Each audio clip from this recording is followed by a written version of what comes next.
கொரிந்தியர் 3:13 வாசிங்க. 1 கொரிந்தியர் 3:13. அவனுடைய வேலைப்பாடு வெளியாகும், நாளானது அதை விளங்க பண்ணும். நாளானது அதை விளங்க பண்ணும், ஏனெனில் அது அக்னியினாலே வெளிப்படுத்தப்படும். நாளானது விளங்க பண்ணும். அவனோட வேலைப்பாடு என்னங்கிறது நாளானது ஒரு நாள் வரும். நீ நம்ம எல்லாருமே ஆவிக்குரியவங்க தான். இவ்வளோ நேரம் கர்த்தரை ஆராதிச்சோம், கர்த்தரை துதிச்சோம், கர்த்தரை பாடணும், வசனைகள் எல்லாருமே கிறிஸ்தவர்கள் தான். ஆனால் நாளானது என்ன செய்யுமா? அப்படியே என்ன அர்த்தம்னா ஒரு நாள் வரும், அன்னைக்கு நம்ம யாருங்கிறத கர்த்தர் என்ன பண்ணுவார்? விளங்க பண்ணுவார். எக்ஸாம் எழுதுறாங்க, எல்லாரும் எக்ஸாம் எழுதுறான். சில பேர் பிள்ளைங்க பார்த்து எக்ஸாம் எழுதணுன்னு எல்லாமே கரெக்டாக எழுதியிருக்கிறேன், 90 out of 100, 80 out of 100 எல்லாம். ஆனால் ரிசல்ட் டே தான் என்ன செய்யும்? அதை விளங்க பண்ணும். என்ன மார்க்கு, பாஸா ஃபெயிலா. அது போல் இன்னைக்கு கர்த்தர் வரைக்கும் ஆயத்தமாக எல்லாம் நம்ம சொல்லலாம். நாள் வரும், அந்த நாள் தான் நம்மளை ஜட்ஜ்மெண்ட் பண்ணுமா. அப்போ நம்ம கிரியைகளை கர்த்தர் பரிசோதிக்கிறார். அந்த நாள் வரும் பொழுது நம்ம யாருங்கிறதையும் நம்ம கிரியைகள் பலனையும் கர்த்தர் கொடுக்கிறார். அந்த நாளுக்காக ஆயத்தமாகிற நாம் நம்முடைய கிரியைகளை கொஞ்சம் ஆராய்ந்து, என் கிரியைகள் கர்த்தர் பிரியமாக இருக்கிறதா? அல்லேலூயா. அதுக்கு ஒரு நல்ல உதாரணம் வாசிங்க. நியாயாதிபதிகள் 13ஆம் அதிகாரம் 14வது வசனத்தை வாசிங்களேன். திராட்சை செடியிலே உண்டாயிருக்கிற யாதொன்றும் சாப்பிடாமலும் திராட்சை ரசமும் மதுபானமும் குடியாமலும் தீட்டானதொன்றும் புசியாமலும் நான் அவளுக்கு கட்டளையிட்டதை எல்லாம் கை கொள்ள கடவுள் என்றார். 15 வாசிங்க. அப்பொழுது மனோவா கர்த்தருடைய தூதனை நோக்கி, நாங்கள் ஒரு வெள்ளாட்டுக்குட்டியை உமக்காக சமைத்து கொண்டு வரும் மட்டும் தரித்திரும் என்றான். இங்க மனோவா அவட மனைவி குறித்து வேதத்தில் வாசிக்கிறோம். நீங்கள் தொடர்ந்து 13ஆம் அதிகாரம் வீட்டில் வாசித்து பாருங்க. மனோவாவோட மனைவிக்கு பிள்ளை கிடையாது. ஒரு நாள் கர்த்தர் தரிசனமாகிறார். தரிசனமாகி அந்த மனோவா மனைவி சொல்றாரு, நீ கர்ப்பம் தரிச்சு ஒரு பையனை பெற்றெடுப்ப, அவனை குறித்து எனக்கு பெரிய திட்டம் இருக்குது. பெலிஸ்தர் கையிலேருந்து என்ன செய்வான்? ஜனங்களை அவன் விடுவிப்பான். அதனால நீ என்ன செய்யக்கூடாது? இனிமேல் திராட்சை ரசம் குடிக்கக்கூடாது, திராட்சை கைசா, இதெல்லாம் நிறைய கண்டிஷன் போடுவார். உடனே இவன் நேராக ஓடி போய் மனோவாட்ட போய் சொல்லுவான். தன் புருஷன் தோட்டத்தில் வேலை செய்வார். எப்பா, எனக்கு தேவதூதன் தரிசனமானார், இப்படி சொன்னார், எனக்கு ஒரு பிள்ளை வரும்னு சொன்னார். உடனே மனோவா வந்து ஜெபம் பண்ணுவான். ஆண்டவரே, இப்படி என் மனைவிக்கு தரிசனமானீங்களே, ஒரு பிள்ளையை கொடுப்பேன்னு சொன்னீங்களே, அந்த பிள்ளை பிறந்தா நான் எப்படி வளர்க்கணும் அப்படிங்கிறத எங்களுக்கு என்ன செய்யணும்? சொல்லணும் அப்படின்னு ஜெபம் பண்ணுவார். என்ன ஜெபம் பண்ணாரா? ஒரு தகப்பனுடைய ஜெபம் பார்த்தீங்களா? பிள்ளை இன்னும் பிறக்கலை, பிள்ளை பிறக்கும்னு கர்த்தர் சொல்லிட்டாரு.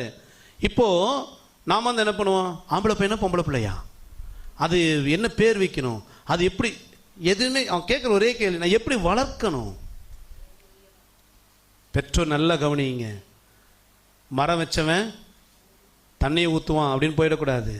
மனோவாவோட சுவாபம் நமக்கு இருக்கணும். என் பிள்ளை எப்படி வளர்க்கணுங்கிற ஞானத்தை எனக்கு தான். அதே போல் மனோவாவோட ஜெபத்தை கர்த்தர் கேட்டு அவனுக்கு தரிசனமாகி சொல்லுவார், உனக்கு ஒரு பிள்ளை பிறக்கும்பா, இப்படிலாம் வளர்க்கணும் எல்லாம் சொல்லுவார். அப்படி பிறந்த பிள்ளை தான் யாரு? சிம்சோன். வாசிங்க 13ஆம் அதிகாரத்தில்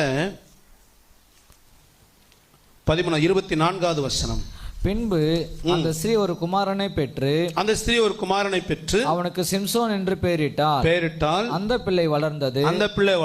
கர்த்தர் அவனை ஆசீர்வதித்தார். இந்த சிம்சோன் பிறக்கிறதுக்கு முன்னாடியே கர்த்தர் அவனை குறித்து ஒரு பெரிய நோக்கத்தை வைத்திருந்தார். அதாவது சொல்ல போனா தேவ சித்தம் அப்படின்னா தேவனுடைய விருப்பம். சிம்சோனை குறித்து ஒரு விருப்பம் ஆண்டவருக்கு இருந்துச்சு. இவன் இப்படிதான் இருக்கணும், இவன் பிறந்து வளரும் பொழுது இப்படி வளரணும், இப்படிலாம் செய்யணும் அப்படின்னு இவனை குறித்த திட்டம் வைத்திருந்தார். ஆனால் சிம்சோனுடைய லைஃப் முடிவு பார்த்தீங்கன்னா ரொம்ப பரிதாபமாக இருந்துச்சு இல்லை? ஏன் வாழ்க்கை அவ்வளோ பரிதாபமாக போச்சு, அதான் இன்னைக்கு கொஞ்சம் பார்க்க போகிறோம். முதல்ல சிம்சோன் அப்படின்னா அந்த வார்த்தையுடைய அர்த்தம் என்ன அப்படின்னா, ஷேமேஸ் என்கிற எபிரேய வார்த்தையிலிருந்து வந்தது தான் சிம்சோன். ஷேமேஸ் அப்படின்னா த சன், சூரியன் அப்படின்னு அர்த்தம். எபிரேய வார்த்தை ஷேமேஸுடைய அர்த்தம் வந்து சூரியன். சூரியன் அல்லது சூரியனை போல் இருப்பவன் அல்லது சூரிய குழந்தை, இப்படிலாம் பல அர்த்தம் உண்டு. சொல்லப்போனால் சூரியன்.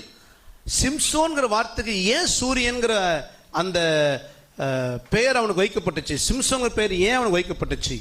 இன்னொரு வார்த்தையும் வாசிங்க. 84ஆம் சங்கீதம் 11ஆம் வசனத்தையும் வாசிங்க.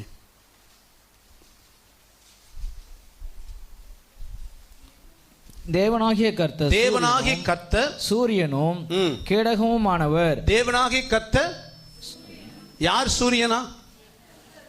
கர்த்தருக்கு இன்னொரு சூரியன் கர்த்தர் கிடையாது. தேவனுக்கு ஒரு பெயர் என்ன சொல்லப்படுது? சூரியனும் அதுல புரியுதா உங்களுக்கு? சூரியன் கடவுள் கிடையாது. தேவனை சொல்லும் பொழுது தேவனாய் கர்த்தர், அதாவது சூரியனை போல இருக்கிறவர் அப்படின்னு அர்த்தம். சரி, தேவனுக்கு சூரியன் அடையாள பேரை கொடுக்கிற அதே வேதம் சிம்சோனுக்கு அந்த பேரை ஏன் வைத்தது அப்படின்னா, இந்த சிம்சோன் ஒரு அசாதாரணமான வல்லமை கொண்டவனாக தேவனால நடத்தப்பட்டவன். சீரிவர சிங்கத்தை கிழிச்சு போடுவான். ஒரு பச்சை தாடை எலும்பு, கழுதையுடைய பச்சை தாடை எலும்பை கொண்டு எத்தனை பேர் அடிச்சானா? 1000 பேர். நோஞ்சான்கள் இல்ல, பட்டயத்தோட போர் வீரர்கள். இதெல்லாம் சாதாரண விஷயம் இல்ல. 300 நரியை பிடிச்சு என்ன பண்ணா? 2 நரியா வாழை ஒரு நரியை பிடிக்கிறதே குதிரை கொம்பு. இவன் 300 நரியை பிடிச்சான். 2 நரியா பிடிச்சி வாழை இணைச்சு அங்க ஒரு தீப்பந்தம் கட்டினானா எப்படிப்பட்ட காரியம் யோசித்துப்பார்.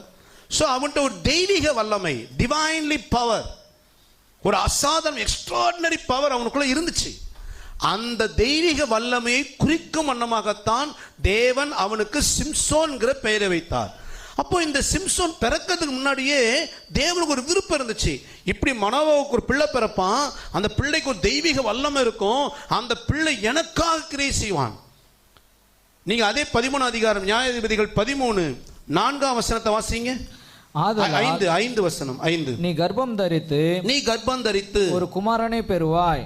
அவன் தலையின் மேல் சவர்கன் கத்தி படலாகாது.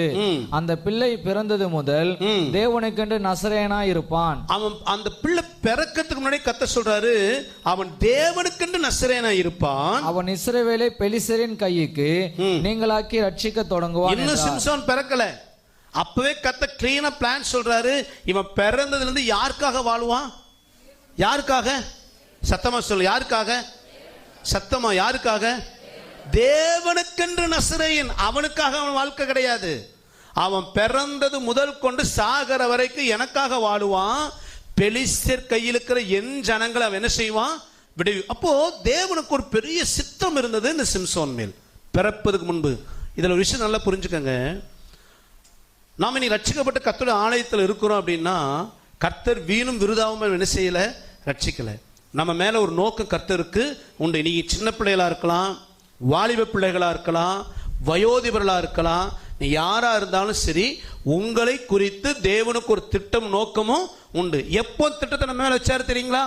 நீங்க சர்ச்சுக்குள்ள என்ட்ரான பொழுது அல்ல, நீங்கள் பிறக்கும் முன்னே, நல்வினை தீவினை ஒன்றும் அறியாததுக்கு முன்னே தேவன் உங்க மேல ஒரு அழைப்பை வைத்தார், உங்க மேல ஒரு திட்டத்தை வைத்திருக்கிறார், உங்க மேல ஒரு நோக்கம் கர்த்தருக்கு உண்டு. அந்த திட்டத்தின்படி நம்ம வாழணும்னு தான் கர்த்தர் விரும்புகிறார். அல்லேலூயா. எத்தனை பேர் புரிஞ்சிச்சு? நீங்க நானும் பிறக்கிறதுக்கு முன்னாடி கர்த்தர் நம்மை தெரிந்து கொண்டார். நம்ம லைஃப் இப்படிதான் இருக்கணும் டிசைன் பண்ணி கர்த்தர் வச்சிருக்கிறாரு. அந்த விருப்பத்தின்படித்தான் நம்ம வாழணும்னு கர்த்தர் விரும்புகிறார். அதான் ஆரம்பத்திலே சொன்ன, கர்த்தர் அவர் விருப்பத்தையும் நம்ம செய்கையையும் தராசில் வைத்து பார்க்கிறார். அப்போ நம்மை குறித்து ஒரு நோக்கம் கர்த்தர் இருக்குன்னா, அந்த நோக்கத்தை நாம் நிறைவேற்றும்படி ஒவ்வொரு நாள் நம்ம செய்கை அப்படிதான் இருக்கணும். இந்த சிம்சோனை கர்த்தர் அப்படிதான் தெரிந்து கொண்டார். நீங்க அதே 13 அதிகாரத்துல 24ஆம் வசனத்தை வாசிங்க. பின்பு அந்த ஸ்ரீ ஒரு குமாரனை பெற்று அவனுக்கு சிம்சோன் என்று பெயரிட்டாள். அந்த பிள்ளை வளர்ந்தது, கர்த்தர் அவனை ஆசீர்வதித்தார். அடுத்த வசனம். அவன் சோராவுக்கும் எஸ்தாவோலுக்கும் நடுவில் உள்ள தானின் பாளையத்தில் இருக்கையில் கர்த்தருடைய ஆவியானவர் அவனை ஏவ துவங்கினார். கர்த்தருடைய ஆவியானவர் அவனை ஏவ துவக்கினார். அப்படி என்ன அர்த்தம்? தேவனுக்கு ஒரு திட்டம் இருக்குது. என்ன திட்டம்? இந்த சிம்சோன் கர்த்தருடைய நசரேயனாய் வளருவான். நசரேயன்னா அவன் தலையில் என்ன படக்கூடாது? முடிவெற்ற அம்பட்டம் கத்தி என்ன செய்யக்கூடாது? படக்கூடாது. முடியா ஜடாமுடியா வளரணும். இது நசரேய விரதம். திராட்சை காய் சாப்பிடக்கூடாது, திராட்சை பழம் சாப்பிடக்கூடாது, திராட்சை ரசம் குடிக்கக்கூடாது, பிணத்தை தொடக்கூடாது, இப்படி நிறைய பிரமாணம் கத்த கொடுத்திருந்தார். இதன்படி அவன் வாழ்ந்து, அதாவது கர்த்தருக்கு நேர்ந்து விடப்பட்டவன். எப்படி? கர்த்தருக்கு கோயில் மாடு மாதிரி இவன் கர்த்தருடைய ஆளு, அப்படிதான் வளரணும். இப்போ வேதம் சொல்லுது, ஆவியானவர் அவனை ஏவ துவக்கினார். அப்படின்னு என்ன அர்த்தம்? கர்த்தர் திட்டம் வச்சிருக்கிறாரு. அதன்படி சிம்சோன் நடக்கும்படி கர்த்தர் பேச ஆரம்பிக்கிறாரு. சிம்சோன், நீ தேவனால் தெரிந்து கொள்ளப்பட்டவன், நீ இதை தான் செய்யணும், நீ இதை செய்யக்கூடாது, இது கர்த்தர் பிரியம் இல்லை, இதுதான் கர்த்தர் பிரியம். கர்த்தர் லீட் பண்ண ஆரம்பிச்சார். இப்ப நல்லா கவனிங்க, நம்ம ஆண்டவர் ரட்சித்து ஏன் சபைக்குள்ள கொண்டு வந்தார்? ஏன் நமக்கு ஒரு ஆவிக்குரிய ஐக்கியத்தை கொடுத்தார்? நம்ம கையில ஏன் வேத புத்தகத்தை கொடுத்தார்? நமக்கு ஏன் பரிசுத்த ஆவியான அபிஷேகத்தை ஊற்றினார்? இது நோக்கம் என்னன்னா, நம்மை குறித்து கர்த்தருக்கு ஒரு திட்டம் இருக்கு. அந்த திட்டத்தின்படி நாம் நடப்பதற்காகத்தான் கர்த்தர் ஒவ்வொரு நாள் நம்மோடு பேசும்படி நமக்கு வேதத்தை கொடுத்தார். நம்ம இஷ்டம் போல சில காரியம் செய்யும் பொழுது, சில தவறு பண்ணும் பொழுது, சில ஜென்மஸ்வாவம் வெளிப்படும் பொழுது, சில இச்சையில விழும் பொழுது நமக்குள்ள ஒரு எச்சரிப்பு வருகிறது. கர்த்தர் புத்திமதி சொல்லுகிறார், ஊழியக்காரனை கொண்டு கர்த்தர் பேசுகிறார், சில சிக்ஷைகள் மூலமாய் கர்த்தர் உணர்த்துகிறார். எதுக்கு அப்படின்னா, நாம நம்ம விருப்பப்படி வாழாம கர்த்தர் சித்தத்தை நிறைவேற்றும்படி தேவன் நம்மை தெரிந்து கொண்டிருக்கிறார். அல்லேலூயா.